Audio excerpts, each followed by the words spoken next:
할렐루야 바이블 타임입니다. 네, 오늘은 마가복음 11장에서 13장 말씀을 읽겠습니다. 그들이 예루살렘 가까이에 곧 올리브산에 있는 벳바게와 베다니 가까이에 이르렀을 때에 예수께서 제자 둘을 보내시며 그들에게 말씀하셨다. 너희는 맞은편 마을로 가거라. 거기에 들어가서 보면 아직 아무도 탄 적이 없는 새끼 나귀 한 마리가 매여 있을 것이다. 그것을 풀어서 끌고 오너라. 어느 누가 왜 이러는 거요? 하고 물으면 주님께서 쓰시려고 하십니다.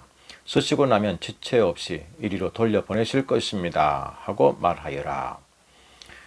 그들은 가서 새끼 나귀가 바깥 길 쪽으로 나 있는 문에 매여 있는 것을 보고 그것을 풀었다. 거기에 서 있는 사람들 가운데 몇 사람이 그들에게 물었다. 새끼 날개를 풀다니 무슨 짓이요? 제자들은 예수께서 일러주신 대로 그들에게 말하였다. 그러자 그들은 가만히 있었다. 제자들이 그 새끼 나귀를 예수께로 끌고 와서 자기들의 겉옷을 그 등에 걸쳐 놓으니 예수께서 그 위에 올라타셨다. 많은 사람이 자기들의 겉옷을 길에다 폈으며 다른 사람들은 들에서 잎 많은 생나무 가지들을 꺾어다가 길에다 깔았다. 그리고 앞에 서서 가는 사람들과 뒤따르는 사람들이 외쳤다. 호산나 복되시다. 주님의 이름으로 오시는 분. 복되다. 다가오는 우리 조상 다윗의 나라여. 더 없이 높은 곳에서 호산나. 예수께서 예루살렘에 이르러 성전에 들어가셨다. 그는 거기서 모든 것을 둘러보신 뒤에 날이 이미 저물었으므로 12 제자와 함께 베다니로 나가셨다. 이튿날 그들이 베다니를 떠나갈 때에 예수께서는 시장하셨다. 멀리서 잎이 무성한 무화과 나무를 보시고 혹시 그 나무에 열매가 있을까 하여 가까이 가서 보셨는데 잎사귀 밖에는 아무것도 없었다. 무화과의 철이 아니었기 때문이다. 예수께서 그 나무에게 말씀하셨다. 이제부터 영원히 네게서 열매를 따먹을 사람이 없을 것이다. 제자들이 예수께서 말씀하시는 것을 들었다. 그리고 그들은 예루살렘에 들어갔다. 예수께서 성전에 들어가셔서 성전 뜰에서 팔고 사고 하는 사람들을 내쫓으시면서 돈을 바꾸어 주는 사람들의 상과 비둘기를 파는 사람들의 의자를 둘러 엎으시고 성전 뜰을 가로질러 물건을 나르는 것을 금하셨다. 예수께서는 가르치시면서 그들에게 말씀하셨다. 기록한 바 내 집은 만민이 기도하는 집이라고 불릴 것이다 하지 않았느냐. 그런데 너희는 그곳을 강도들의 소굴로 만들어 버렸다. 대제사장들과 율법학자들이 이 말씀을 듣고서는 어떻게 예수를 없애버릴까 하고 방도를 찾고 있었다. 그들은 예수를 두려워하고 있었던 것이다. 무리가 다 예수의 가르침에 놀라고 있었기 때문이다. 저녁 때가 되면 예수와 제자들은 을에 성 밖으로 나갔다. 이른 아침에 그들이 지나가다가 그 무화과 나무가 뿌리째 말라버린 것을 보았다. 그래서 베드로가 전날 일이 생각나서 예수께 말하였다. 랍비님, 저것 좀 보십시오. 선생님이 저주하신 저 무화과 나무가 말라버렸습니다. 예수께서는 그들에게 말씀하셨다. 하나님을 믿으라. 내가 진정으로 너희에게 말한다. 누구든지 이 산들어 번쩍 들려서 바다에 빠져라 하고 말하고 마음에 의심하지 않고 말한 대로 될 것을 믿으면 그대로 이루어질 것이다. 그러므로 나는 너희에게 말한다. 너희가 기도하면서 구하는 것은 무엇이든지 이미 그것을 받은 줄로 믿으라. 그리하면 너희에게 그대로 이루어질 것이다. 너희가 서서 기도할 때에 어떤 사람과 서로 등진 일이 있으면 용서하여라. 그래야 하늘에 계신 너희 아버지께서도 너희의 잘못을 용서해 주실 것이다. 그들은 다시 예루살렘에 들어갔다. 예수께서 성전뜰에서 거닐고 계실 때에 대제사장들과 율법학자들과 장로들이 예수께로 와서 물었다. 당신은 무슨 권한으로 이런 일을 합니까? 누가 당신에게 이런 일을 할 수 있는 권한을 주었습니까? 예수께서 그들에게 말씀하셨다. 나도 너희에게 한 가지를 물어보겠으니 나에게 대답해 보아라. 그러면 내가 무슨 권한으로 이런 일을 하는지를 너희에게 말하겠다. 요한의 세례가 하늘에서 온 것이냐 사람에게서 온 것이냐 내게 대답해 보아라. 그들은 자기들끼리 의논하며 말하였다. 하늘에서 왔다고 말하면 어찌하여 그를 믿지 않았느냐고 할 것이다. 그렇다고 해서 사람에게서 왔다고 대답할 수도 없지 않은가. 그들은 무리를 무서워하고 있었다. 무리가 모두 요한을 참 예언자로 알고 있었기 때문이었다. 그래서 그들이 예수께 대답하였다. 모르겠습니다. 예수께서 그들에게 말씀하셨다. 나도 내가 무슨 권한으로 이런 일을 하는지를 너희에게 말하지 않겠다. 12장. 예수께서 그들에게 비유로 말씀하기 시작하셨다. 어떤 사람이 포도원을 일구어서 울타리를 치고 포도즙을 짜는 확을 파고 망대를 세웠다. 그리고 그것을 농부들에게 새로 주고 멀리 떠났다. 때가 되어서 주인은 농부들에게서 포도원 소출의 얼마를 받으려고 한 종을 농부들에게 보냈다. 그런데 그들은 그 종을 잡아서 때리고 빈손으로 돌려보냈다. 주인이 다시 다른 종을 농부들에게 보냈다. 그랬더니 그들은 그 종의 머리를 때리고 그를 능욕하였다. 주인이 또 다른 종을 농부들에게 보냈더니 그들은 그 종을 죽였다. 그래서 또 다른 종을 많이 보냈는데 더러는 때리고 더러는 죽였다. 이제 그 주인에게는 단 한 사람, 곧 사랑하는 아들이 남아 있었다. 마지막으로 그 아들을 그들에게 보내며 말하기를 그들이 내 아들이야 존중하겠지 하였다. 그러나 그 농부들은 서로 말하였다. 이 사람은 상속자다. 그를 죽여버리자. 그러면 유산은 우리의 차지가 될 것이다. 그러면서 그들은 그를 잡아서 죽이고 포도원 바깥에다가 내던졌다. 그러니 포도원 주인이 어떻게 하겠느냐? 그는 와서 농부들을 죽이고 포도원을 다른 사람들에게 줄 것이다. 너희는 성경에서 이런 말씀도 읽어보지 못하였느냐? 집을 짓는 사람이 버린 돌이 집 모퉁이의 머릿돌이 되었다. 이것은 주님께서 하신 일이요 우리 눈에는 놀랍게 보인다. 그들은 이 비유가 자기들을 겨냥하여 하신 말씀인 줄 알아차리고 예수를 잡으려고 하였다. 그러나 그들은 무리를 두려워하여 예수를 그대로 두고 떠나갔다. 그들은 말로 예수를 책잡으려고 바리새파 사람들과 헤롯 당원 가운데서 몇 사람을 예수께로 보냈다. 그들이 와서 예수께 말하였다. 선생님, 우리는 선생님이 진실한 분이시고 아무에게도 매이지 않는 분이심을 압니다. 선생님은 사람의 겉모습으로 판단하지 않으시고 하나님의 길을 참되게 가르치십니다. 그런데 황제에게 세금을 바치는 것이 옳습니까? 옳지 않습니까? 바쳐야 합니까? 바치지 말아야 합니까? 예수께서 그들의 속임수를 아시고 그들에게 말씀하셨다. 어찌하여 나를 시험하느냐? 데나리온 한 잎을 가져다가 나에게 보여보아라. 그들이 그것을 가져오니 예수께서 그들에게 물으셨다. 이 초상은 누구의 것이며 적힌 글자는 누구의 것이냐? 그들이 대답하였다.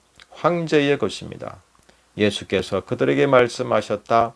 황제의 것은 황제에게 돌려주고 하나님의 것은 하나님께 돌려드리라. 그들은 예수께 경탄하였다. 부활이 없다고 주장하는 사두개파 사람들이 예수께 와서 물었다.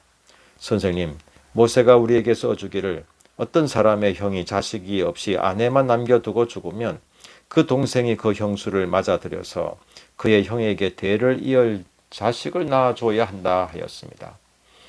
형제가 7 있었습니다. 그런데 마지가 아내를 얻었는데 죽을 때에 자식을 남기지 못하였습니다. 그리하여 둘째가 그 형수를 맞아들였는데 그도 또한 자식을 남기지 못하고 죽고 셋째도 그러하였습니다. 7이 모두 자식을 두지 못하였습니다. 맨 마지막으로 그 여자도 죽었습니다. 그들이 살아날 부활 때에 그 여자는 그들 가운데 누구의 아내가 되겠습니까? 일곱이 모두 그 여자를 아내로 맞아들였으니 말입니다. 예수께서 그들에게 말씀하셨다. 너희는 성경도 모르고 하나님의 능력도 모르니까 잘못 생각하는 것이 아니냐. 사람이 죽은 사람들 가운데서 살아날 때에는 장가도 가지 않고 시집도 가지 않고 하늘에 있는 천사들과 같다. 죽은 사람들이 살아나는 일에 관해서는 모세의 책에 떨기나무 이야기가 나오는 대목에서 하나님께서 모세에게 어떻게 말씀하셨는지를 너희는 읽어보지 못하였느냐. 하나님께서는 모세에게 말씀하시기를 나는 아브라함의 하나님이요 이삭의 하나님이요 야곱의 하나님이다 하시지 않으셨느냐. 하나님은 죽은 사람들의 하나님이 아니라 살아있는 사람들의 하나님이시다. 너희는 생각을 크게 잘못하고 있다. 율법학자들 가운데 한 사람이 다가와서 그들이 변론하는 것을 들었다. 그는 예수가 그들에게 대답을 잘 하시는 것을 보고서 예수께 물었다. 모든 계명 가운데서 가장 어뜸되는 것은 어느 것입니까? 예수께서 대답하셨다. 첫째는 이것이다. 이스라엘아 들으라. 우리 하나님이신 주님은 오직 한 분이신 주님이시다. 네 마음을 다하고 네 목숨을 다하고 네 뜻을 다하고 네 힘을 다하여 너의 하나님이신 주님을 사랑하여라. 둘째는 이것이다. 네 이웃을 네 몸과 같이 사랑하여라. 이 계명보다 더 큰 계명은 없다. 그러자 율법학자가 예수께 말하였다. 선생님, 옳은 말씀입니다. 하나님은 한 분이시요 그 밖에 다른 이는 없다고 하신 그 말씀은 옳습니다. 또 마음을 다하고 지혜를 다하고 힘을 다하여 하나님을 사랑하는 것과 이웃을 자기 몸같이 사랑하는 것이 모든 번제와 희생제보다 더 낫습니다. 예수께서는 그가 슬기롭게 대답하는 것을 보시고 그에게 말씀하셨다. 너는 하나님의 나라에서 멀리 있지 않다. 그 뒤에는 감히 예수께 더 묻는 사람이 없었다. 예수께서 성전에서 가르치실 때에 이렇게 말씀하셨다. 어찌하여 율법학자들은 그리스도가 다윗의 자손이라고 하느냐? 다윗이 성령의 감동을 받아서 친히 이렇게 말하였다. 주님께서 내 주께 말씀하셨다. 내가 네 원수를 네 발 아래에 굴복시킬 때까지 너는 내 오른쪽에 앉아 있으라. 다윗 스스로가 그를 주라고 불렀는데 어떻게 그가 다윗의 자손이 되겠느냐? 많은 무리가 예수의 말씀을 기쁘게 들었다. 예수께서 가르치시면서 이렇게 말씀하셨다. 율법 학자들을 조심하여라.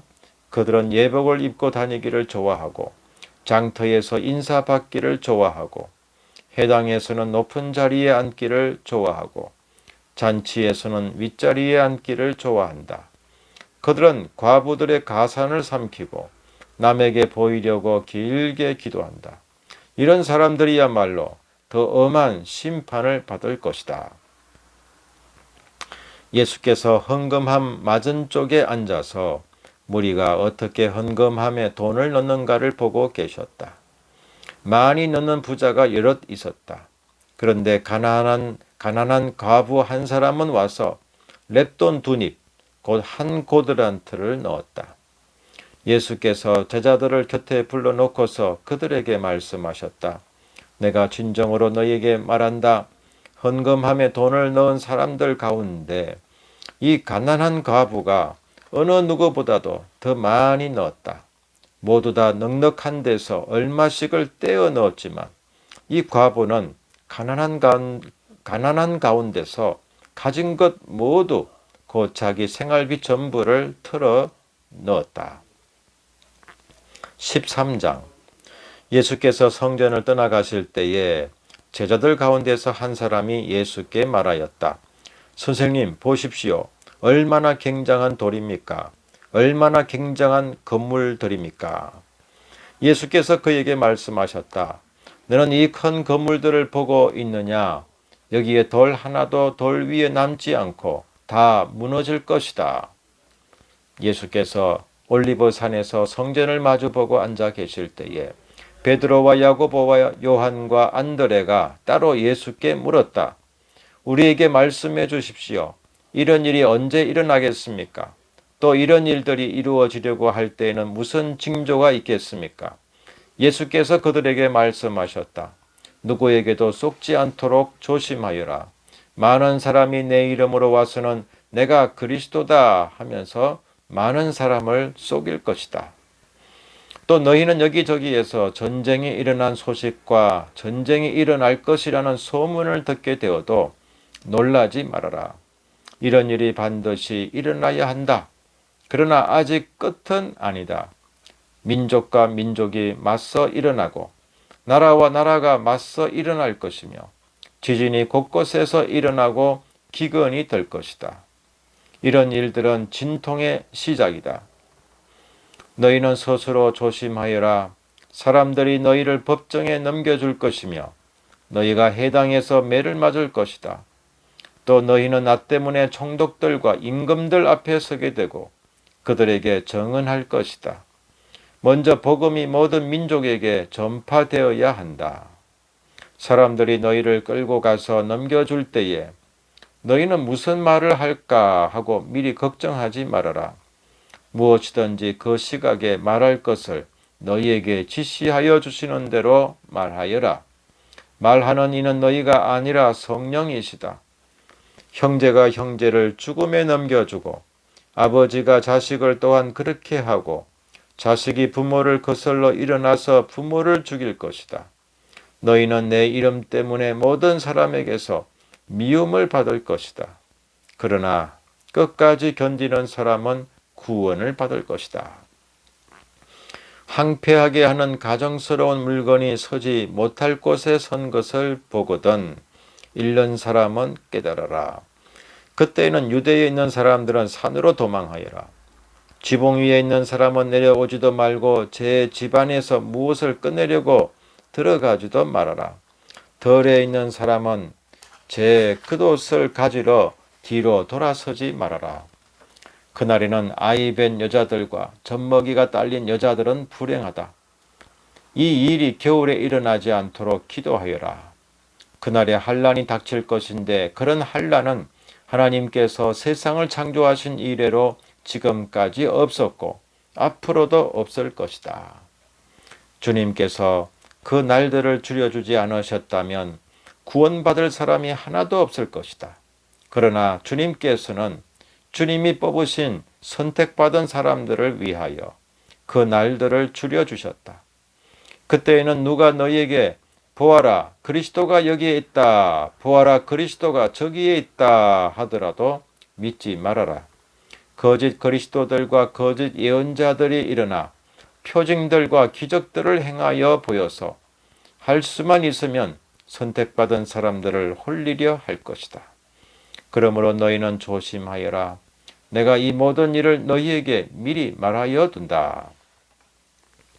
그러나 그 환난이 지난 뒤에 그날에는 해가 어두워지고 달이 빛을 내지 않고 별들이 하늘에서 떨어지고 하늘의 세력들이 흔들릴 것이다.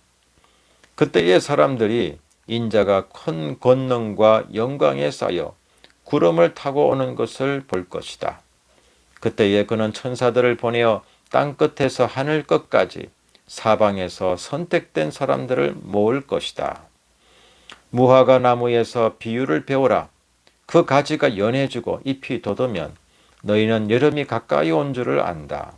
이와 같이 너희도 이런 일들이 일어나는 것을 보거든 인자가 문 앞에 가까이 온 줄을 알아라. 내가 진정으로 너희에게 말한다. 이 세대가 끝나기 전에 이 모든 일이 다 일어날 것이다. 하늘과 땅은 없어질지라도 나의 말은 절대로 없어지지 않을 것이다.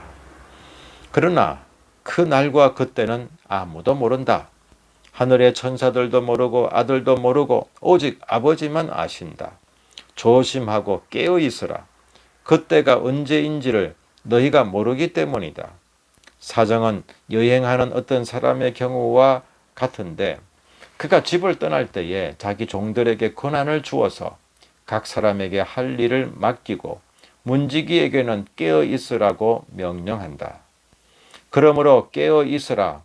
집주인이 언제 올는지, 저녁녘일지, 한밤중일지, 닭이 울 무렵일지, 이른 아침녘일지 너희가 알지 못하기 때문이다.